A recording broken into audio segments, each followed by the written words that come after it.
flowing through it? If you dare, you can take a look below to see it too. This trek is part of the Quilotoa Loop, one of the most popular hikes in Ecuador. It takes us from one deep valley to another. Those green fields in front of you will accompany us along the journey. We are getting higher and higher. Don't be afraid. The routes are safe, despite the steep ups and downs. Mostly locals, but also some adventurers walk here every day. You wouldn't have guessed that this trek takes hours, would you? Our destination, the Quilotoa Lake Crater, lies ahead. Turn around to see some local dwellings. From here you can observe how high the lake is, its altitude reaching 3,500 meters.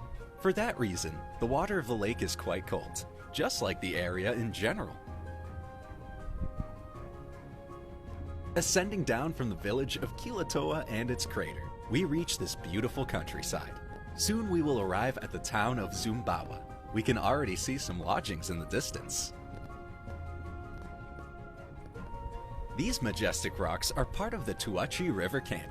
The canyon was formed about 1,800 years ago and is up to 100 meters deep.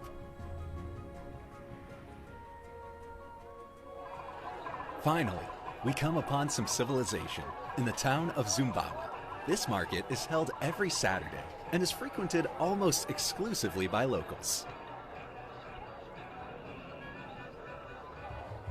Watch the vendors sell ripe bananas and other fruits. Llamas, hand-woven textiles, and goods showing exquisite craftsmanship are also sold here. Let's go back to nature. We are currently in the Mindo Cloud Forest, home to many waterfalls and exotic birds.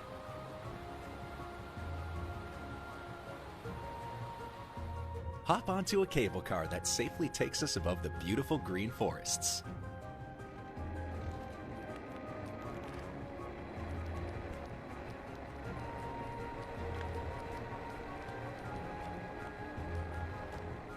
Mirador de Teleférico is an observation deck which can be reached by a cable car.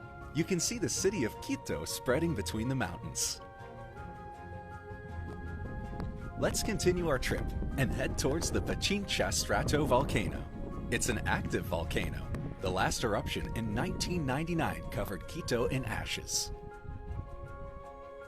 With the volcano looming above us, it's interesting to note that in the 18th century, a man climbed into it and compared what he saw inside to the underworld. Pretty spooky, isn't it? This is Ruku Pichincha Summit, which is 4,698 meters high and is one of the two peaks of the Pichincha volcano. The hike up here is quite challenging, but look, you can almost touch the clouds. The view of Cotopaxi volcano might remind some of you of a post-apocalyptic world. It's one of the highest volcanoes in the world, and just like Pichincha, it's also an active one. Finally, some shelter. This one is called Refugio Jose Rivas, and it is our last stop before climbing all the way up.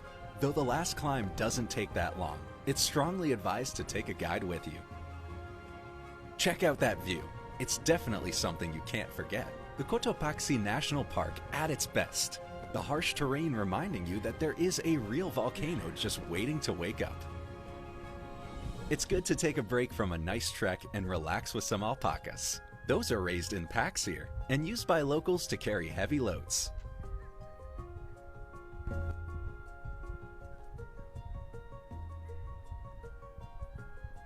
This tranquil place by Laguna de Limpio Pungo is the perfect place to end our trip. Though it's difficult to spot them, you can even hear some native birds. Welcome to our first trek of the day, from Chukchilan to Quilotoa. We start at the bottom of the canyon. Can you hear the stream flowing through it? If you dare, you can take a look below to see it too.